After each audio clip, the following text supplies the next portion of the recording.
Good day, everyone. We are from Tutor 3 Group 2, and today we will be presenting on Chapter 2, Manager as Decision Maker. Before we start, let me introduce our group members according to the sequence of presentations: Darren, Jiaci, Antong, Weishi, Anis, Dewei, Weilin, Xianning, Weijun, Jasmine, and myself, Jolene. Hello everyone, so our presentation is divided into three main parts. The first is the 5 chapter discussion questions. Second, the case application 1, the Big Browns, and finally, case application 2, Manchester City Football, Big Data Champion. Let's begin with the first part, the discussion questions. Hello everyone, let me introduce myself. My name is Darren. Today I will be answering the question, why is decision making often described as the essence of a manager's job? We'll answer these questions by looking at the 4 fundamental functions of management, which all require continuous decision making. POLC. We begin with planning. This is the critical stage where the manager acts as the visionary. Planning is the process of setting organizational goals, creating strategies, and developing full action plans. This function is used by the manager to make sure effort is focused. For instance, the manager chooses the long-term strategy, such as entering a new market and also making sure their team knows the target. Following this, the manager must also plan for backup steps to lessen supply chain problems, which keeps the business running, a key sign of the manager's foresight. Now we move on to organizing. This function is where the manager becomes the chief designer. Organizing is about arranging and structuring the work to reach the set goals. The manager decides the best way to set up the structure. For example, the manager sets up a temporary team with members from different departments, making sure resources are given out precisely. At the same time, the manager formally gives the power to the team leader to buy key parts, which helps speed up things and be more effective. Now we move on to leading. This is the people side, when the manager acts as the coach and motivator. Leading is about guiding, influencing, and inspiring people to give their best work toward company goals. A manager's skills in leading directly affects how much people commit. We see this when the manager arranges regular coaching times and gives praises publicly to keep motivation high during hard parts of the project. Also, a good manager must handle disagreement over resources between different department heads, making sure everyone stay focused on the company's goal. Finally, we implement controlling. This is the important check-in where the manager acts as the reviewer. Controlling means checking how work is going, comparing it to what was planned, and taking necessary fixes if things are very different from the plan. As an example, the manager makes sure the finance team measures monthly targets against the profit goal to spot any gaps.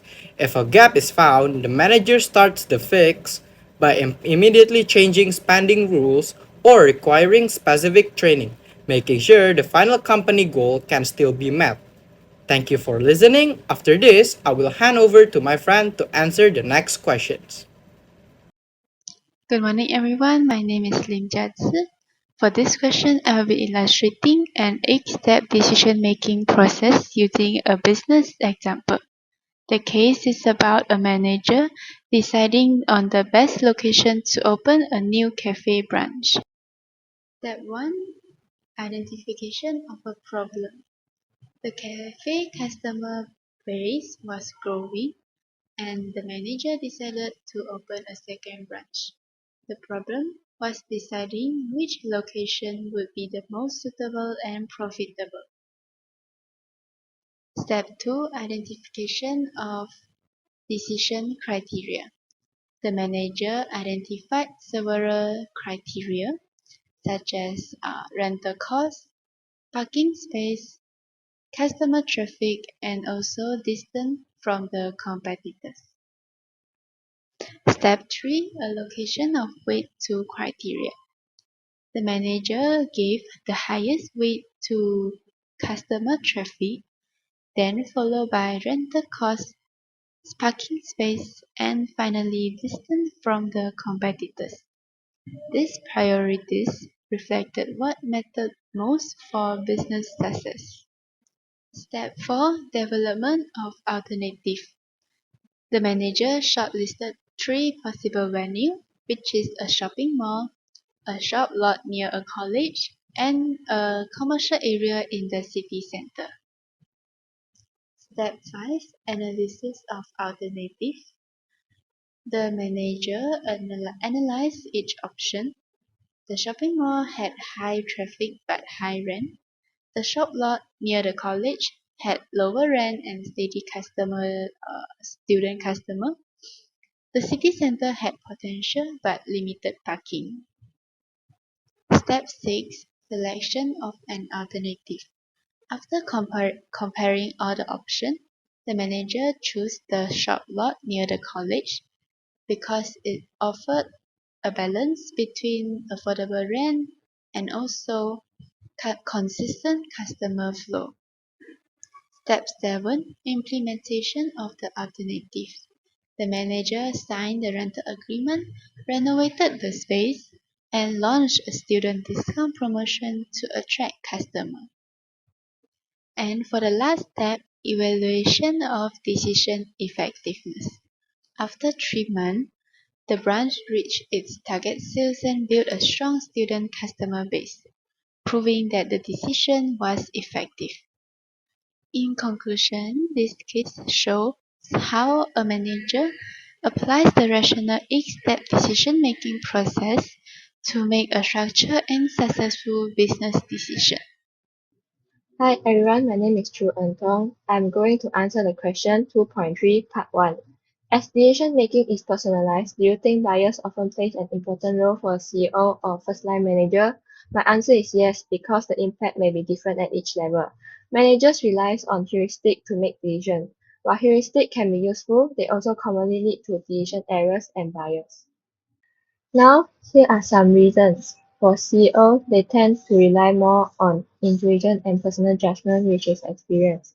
First, intuition is described as making decisions based on feelings and accumulated knowledge.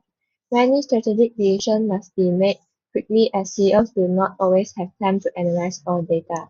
Besides its experience, CEOs have gained knowledge from handling past challenges. This accumulated experience helps them recognize patterns and make quicker decisions. Next, for first-line managers, they commonly use selective perception and immediate gratification bias. Selective perception happens when a manager interprets and notices information based on personal belief rather than looking objectively. As they interact with many employees daily, they make favored employees they like or judge performance based on first impressions. Secondly, immediate gratification bias occurs when a manager prefers quick solutions or results and avoid actions that require long-term effort. This is because their performance is often evaluated based on short-term outcomes. In conclusion, CEOs rely on their intuition and experience because they make complex decisions. First-line manager relies on quick judgment because they deal with daily work and need fast results. Both levels can be affected by bias, so it is important for managers to be aware of it when making decisions. Now we continue to the next question, part 2. Explain the potential daily bias that managers may encounter. First, overconfidence bias. Managers tend to believe they know more than they actually do or think their decisions are always correct. For example, a manager predicts sales will continue increasing because sales rose for 2 months. They don't check market trends, competitors, or customer behaviors, and the forecast turned out wrong. Second, availability bias. Manager relies on recent or vivid events instead of all relevant information. For instance, after one employee is caught stealing, the manager assumes many employees might be stealing even without proof. Third, immediate gratification bias. Managers prefer quick rewards and avoid decisions whose benefits come later. For example, choosing a supplier who offers a fast delivery even though the price is higher and quality is lower, just to solve the problem quickly. Lastly, self-serving bias.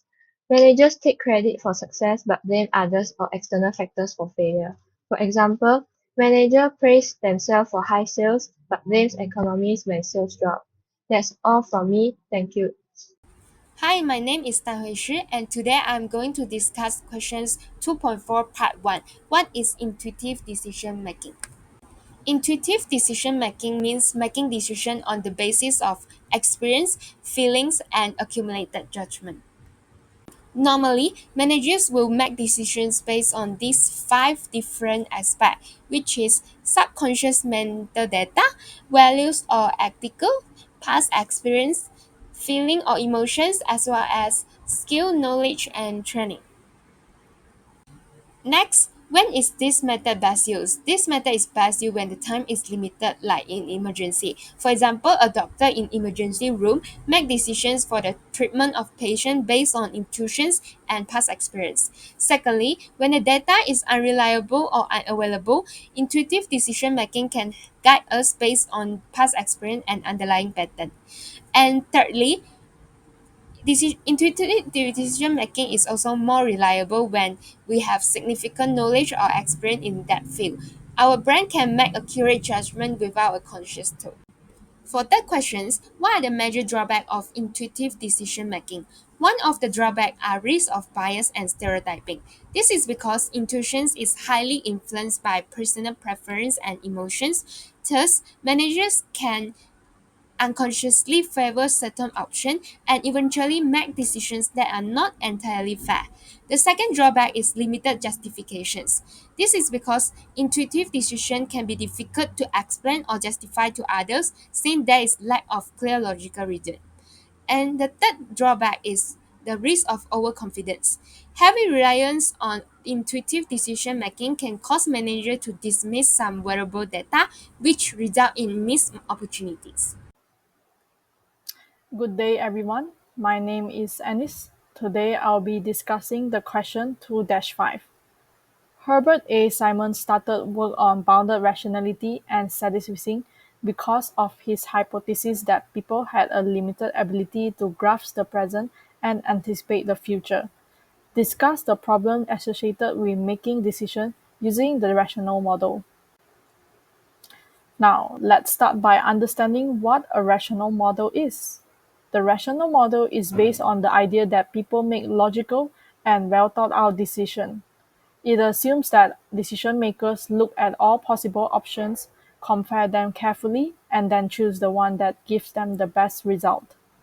However, as we'll see later, this model might not always reflect how decisions are actually made in the real world. Although the rational model sounds ideal, it often comes with several complications. First, people cannot be completely logical or objective. To be said that our emotion, biases, and personal views always play a part in how we make decisions. On top of that, the problems we face every day are unlikely to be clear.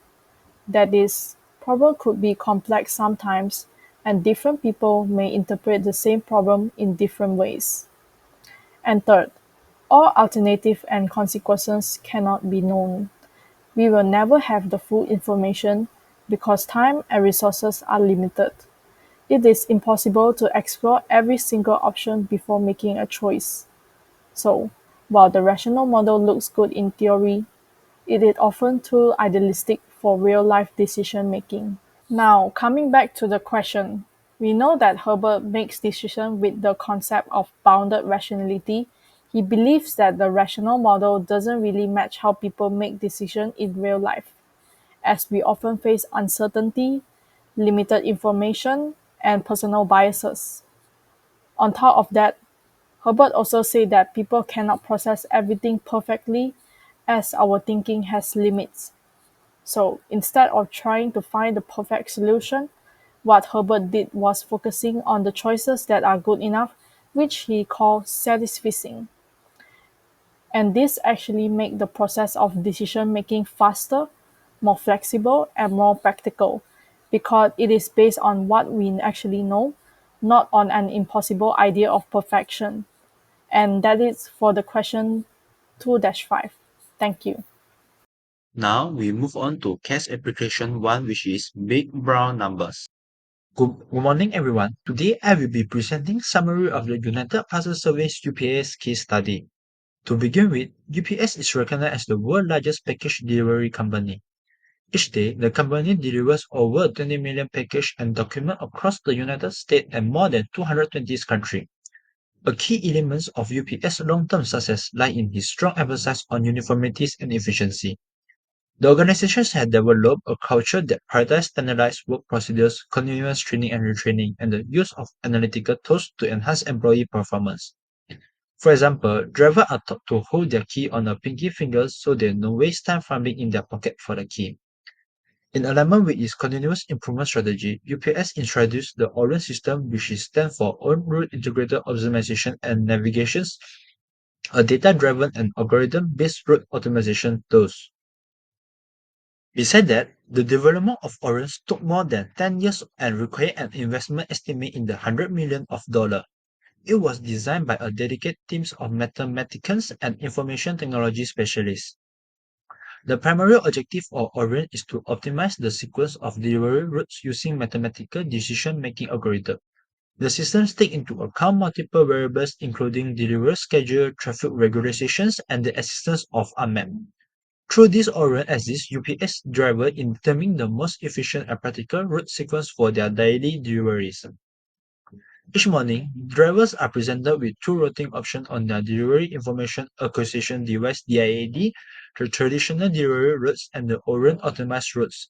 If a driver decided not to follow the Orion suggestion, they are required to provide justification. However, the implementations of Orion presenting two main challenges, which is driver resistance to reduced autonomy and difficulty in understanding the algorithm's logic behind the suggested routes. Nevertheless, UPS maintained that correlation between the driver experience and Orion analytical precision yield the best outcome. Overall, the introductions of Orion demonstrate UPS commitments to innovations, data analytics, and operational excellence.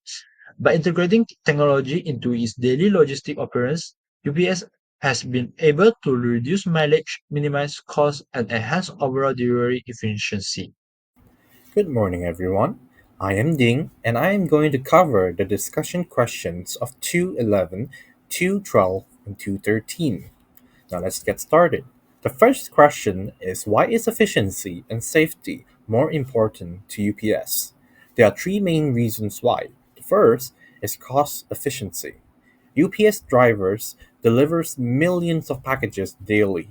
Even a small improvement in route efficiency, like saving a mile or two per driver, can translate into millions of dollars saved annually in fuel, maintenance, and labor costs.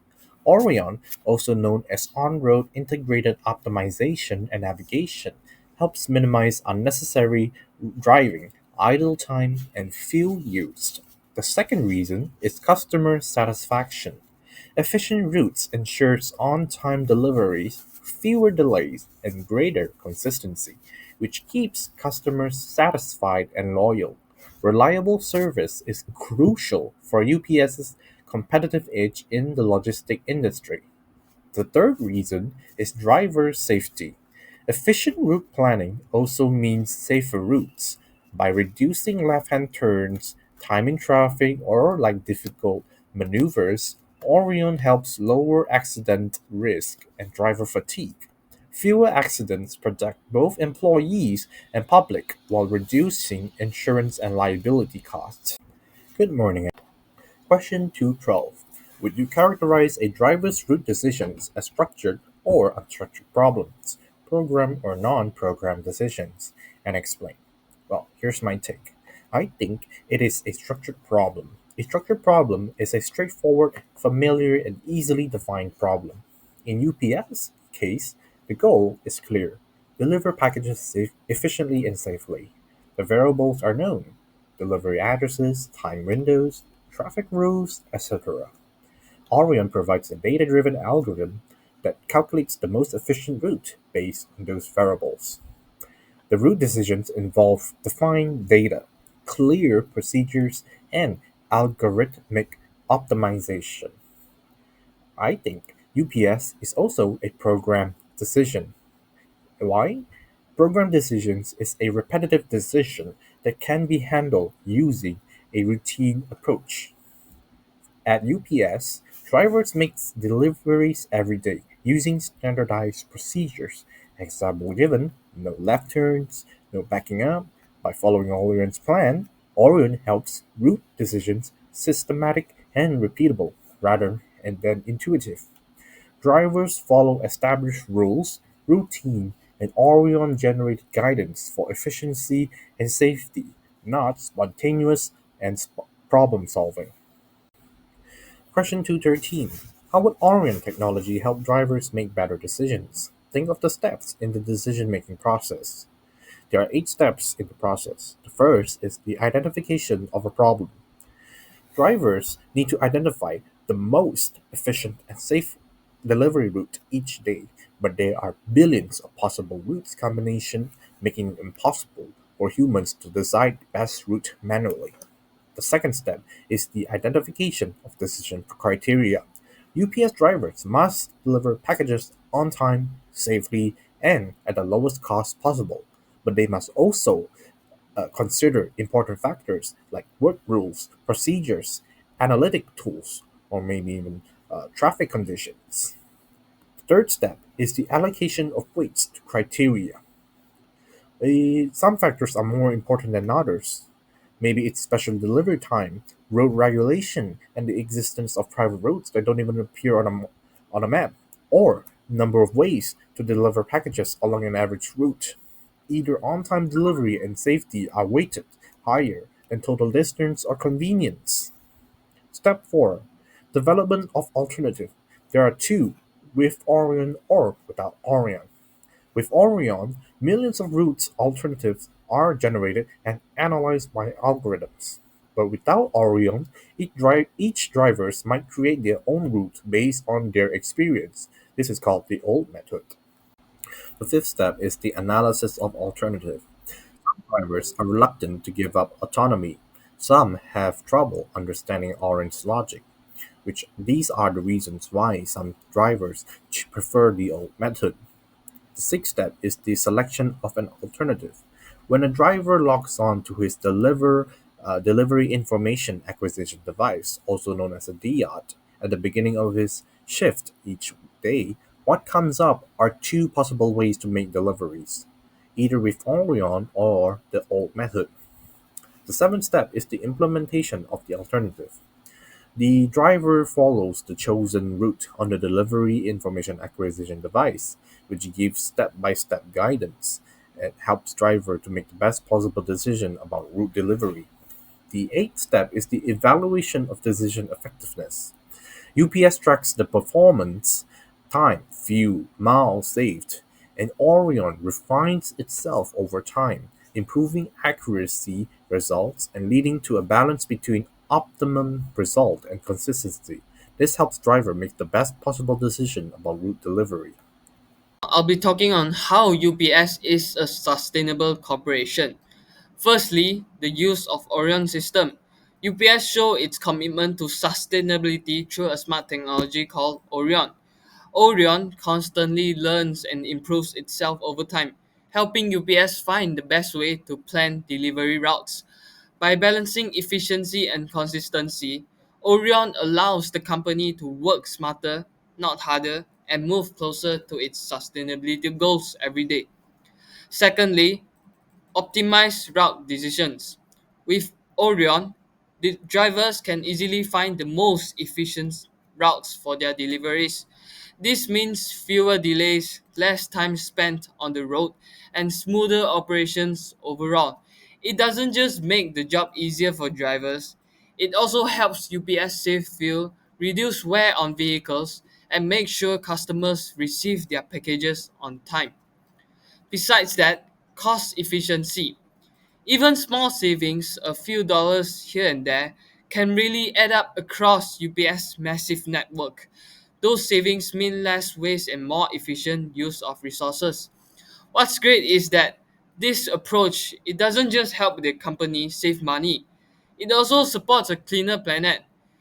Uh, yeah, and lastly, reduce mileage and emissions. By cutting out millions of unnecessary miles from delivery routes, UPS significantly reduces its fuel use. That also means fewer carbon emissions released into the air, which is a big win for the environment. Lah. Each optimized route might seem like a small change, but when you multiply that by thousands of drivers and deliveries every day, the environmental impact is huge. Thank you. Doing the first case study.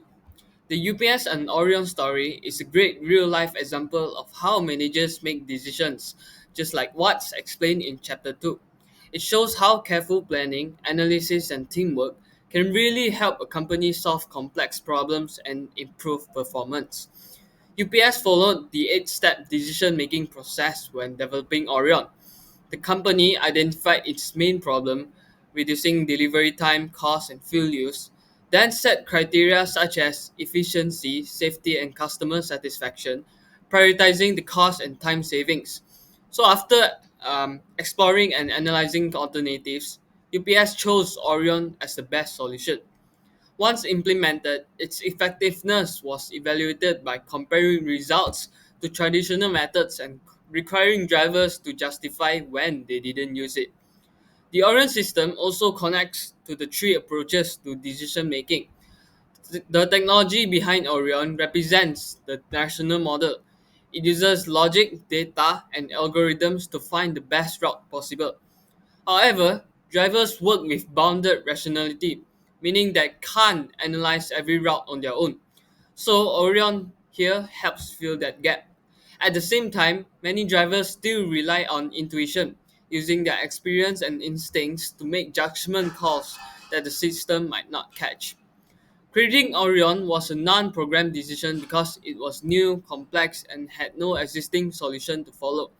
But once it was fully implemented, it became a programmed decision, since drivers could use the same system repeatedly to plan their daily routes. At this stage, the delivery process turned into a structured problem, one that is routine, well defined, and can be solved using standard methods and clear guidelines provided by Orion. Finally, Orion's success comes from group decision making. Teams of mathematicians, IT experts, and logistic managers work together to design and test the system. This teamwork allowed UPS to combine data expertise with real-world delivery experience. Of course, there were challenges. Some drivers resisted the change or found Orion confusing. But overall, collaboration made the project stronger. In the end, your UPS Orion case perfectly reflects the ideas in Chapter 2. It shows how good management decisions combine logic, teamwork, and human judgment.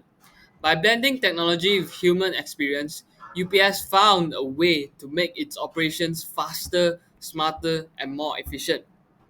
That's it. Thank you. Good day, everyone. Now I'm going to present case application 2, the business of baseball, and my topic is Manchester City Football Big Data Champion, which can be found on page 90 of our textbook. Now, let's move to the case study 10-point summary of Manchester City Big Data Champion. First, Manchester City players follow a different pre-match routine that involve closely with the performance analyst team. Second, each player meets with analysts to discuss their strength and area for improve to ensure their training is tailored to individual needs. Third, the club goal of the performance analyst process is to help the club make smarter and data-driven decisions. Fourth, the analyst team prepare detailed report and give personalized feedback, helping players enhance their on-field performance. Fifth, as a result, data analysts has helped Manchester City achieve tremendous improvement in their overall team performance. Point 6. Big data also help young players identify their strength and weakness, preparing them for promotion to the first team. Point 7. With the help of big data, Manchester City have achieved significant success with the help of big data. Point 8. To push innovation further, Manchester City organized a global hackathon to create new algorithm for football analysts. Point 9. The winning team developed a machine learning algorithm that analyzes player decision making during the match. Point 10. Previously, the team scored only one goal from over 500 corner kicks. In summary, Manchester City's success proven how big data can transform performance, strategy, and decision making in professional sports. Now, let's move to the discussion questions. What type of decisions are made by a football manager, and would you categorize this decision as structure or a structure problem? Football managers like those at Manchester City often face unstructured problems because each match presents a new and unique solutions with different opponent, tactic, and formations. There is no fixed or repetitive solutions, and the information available is sometimes ambiguous or incomplete. So these are new or unusual problems that require creative thinking and adaptability. Therefore, football manager must make non-program decisions, which is decisions that are unique, non-recurring, and require custom-made solutions. So they can't rely on routine or structure method because opponent could easily predict their tactic. For example, Manchester City coach staff using big data to analyze their game strategy for each match, allowing them to stay one step ahead for their competitions. In conclusion, the use of big data help manager turn unstructured problem into formal and strategic decisions, contribute to Manchester City continuous success at the world-class level. My name is Jasmine Umzishin. For question 16, I will be explaining how football managers can use big data to make better decisions, referring to rationality, bounded rationality, intuition, and evidence-based management. Big data refers to large sets of information collected to improve decision making. In football, this includes tracking systems, video analysis, and player statistics. Managers use these data to make smarter and faster decisions. So let's start with rational decision making. This is when managers make logical and consistent choices to maximize its performance. It follows a step-by-step process. First, identify the problem, analyze the data, compare alternatives, and choose the best solution. For example, Manchester City's analysts studied over 500 corner kicks to identify which tactics produce the highest chance of scoring. This allows them to make decisions based on facts, not guesswork. However, rationality assumes complete information, which is often unrealistic in real matches. That's why bounded rationality is more practical. Managers are still rational, but are limited by time, data, and uncertainty. For example, when a player gets injured during a game, the coach must quickly decide on a substitute using available performance data. They don't have time to analyze every alternative, so they make the best decision within their limits. This shows that big data supports decision making, but managers still need to think fast under pressure. Next is intuition, which is decision making based on experience, feelings, and judgment. Managers often rely on gut instinct to decide when to change tactics or promote young players. Although intuition may seem subjective, combining it with data allows managers to act both quickly and confidently. For example, if a manager feels a young player is ready, data on training performance can confirm that intuition. This blend of data and instinct helps make decisions that are both emotionally intelligent and strategically sound. Finally, we have evidence-based management, which focuses on using reliable evidence instead of opinions or traditions. A good example is the Oakland Athletics baseball team, which famously used statistics like on-base percentage to recruit undervalued players. Similarly, Manchester City's analysts rely on performance reports and metrics to guide recruitment, coaching, and injury prevention. This ensures more consistent, objective, and effective decision-making across the entire club. So what I can conclude is that big data enhances all four decision-making styles. Rational decisions are ideal but less realistic. Bounded rationality reflects real-world pressure. Intuition allows fast and experience-based judgment, while evidence-based management ensures objectivity and reliability. Overall, Manchester City succeeds because they combine data, logic, and human intuition to make balanced and informed decisions. For question 17, I'll explain which conditions, certainty, uncertainty, or risk are more likely to influence the performance analyst team's work. Although Manchester City has access to a massive amount of data, such as passes, tackles, and set pieces, football still involves many unpredictable factors like player form, weather, and referee decisions, so outcomes can never be known with complete certainty. Under risk, decision makers can estimate the likelihood of certain outcomes. For instance, by analyzing those 500 corner kicks, analysts can identify tactics that are more likely to lead to goals. Data helps them assign probabilities and make more confident choices. Thus, this will reduce uncertainty. However, uncertainty occurs when outcomes are completely unknown and probabilities can't be estimated. For example, when Manchester City faces a new opponent or plays in unexpected conditions like heavy rain or sudden injuries, analysts may not have enough past data to predict performance accurately. In these cases, they must rely on experience and judgment, not just data. This shows that while big data can reduce risk, it cannot eliminate uncertainty. Because football is dynamic and unpredictable, so performance analysts must constantly adapt and interpret incomplete information. Data provides structure and confidence, but human experience fills the gap that numbers cannot explain. The best teams like Manchester City succeed because they can balance both by using data to reduce risk and intuition to navigate uncertainty. For question 18, let's discuss whether it is appropriate for the football managers to use only quantitative information to evaluate their players' performance.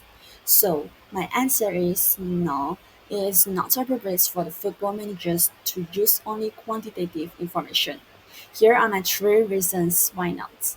First, quantitative data alone limits rational decision making, as numbers don't show everything. That means football managers cannot rely only on statistics because they cannot capture all performance factors or future uncertainties. It leads to a player might have great statistics but still fail to contribute effectively to the team's overall success. Second, football is not only about data, it's also about emotion, motivation, and team spirit. Thus, intuition and judgment are important for human based evaluations. That's why observations, video analysis, and coach evaluations are equally important, as player performance involve teamwork and motivations are more better assessed through observation and intuition rather than raw data. Finally, balanced decisions of both data and creativity are more effective to make decisions. It's because creativity and design thinking helps managers understand problems more fully and explore more innovative solutions. By combining statistics with qualitative insights such as analyzing team chemistry or leadership qualities, managers can make a more accurate evaluations. In conclusion, the best football managers use both numbers and human judgment to evaluate their performance.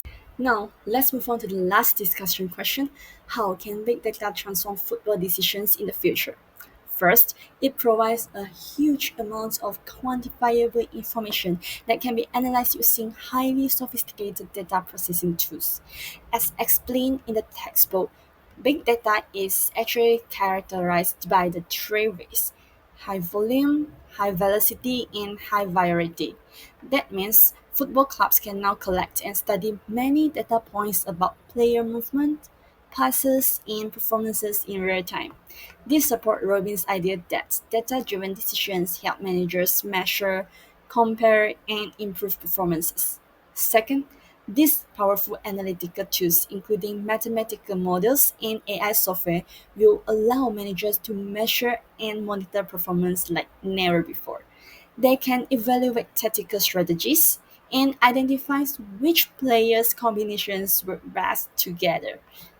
Finally, data analytics can also enhance tactical and strategic decisions by helping managers study opponents, test formations, and predict match outcomes. Football managers need to decide how the data will actually improve team performance, guide training, or support player development. So, by combining analytics with experience and intuition, managers can make more informed and evidence based decisions that lead to long term success. In conclusion, big data isn't just about numbers, it's about transforming how football is managed, coached, and played to make decisions more accurate and effective. In case application 2, Manchester City Football Club show us a great example of how this key management concept works in practice through the use of big data analysis. First is about evidence-based management. For example, Manchester City make decisions guided by objective data rather than intuition or past habits before the match begins. By relying on this factual analysis, they can reduce bias and prepare more accurate game plans. Second is about bounded rationality. Managers have limited time and can process every piece of information. Even with massive data, Manchester City focus only on the key indicators such as pressing zones and expected goals. This helps the managers make quick and practical decisions within time constraints. Third is about creativity and design thinking. The club applies data insight creatively to redesign training drills and playing styles. For example, coaches use analytics to improve team positioning and ball control. Shows how creative thinking can turn information into new strategies. Last but not least, the balanced approach of data and intuition. Manchester City's success shows that the best results come from combining technology with the manager's insight and experience. This shows that both data and intuition are needed for effective decision making. So, overall, Manchester City demonstrates how modern football clubs apply management principles by balancing data, creativity, and evidence to make a more effective decisions. Well, that's all for our presentation from Plutonian Group 2. See you in the Q&A sessions. Thank you.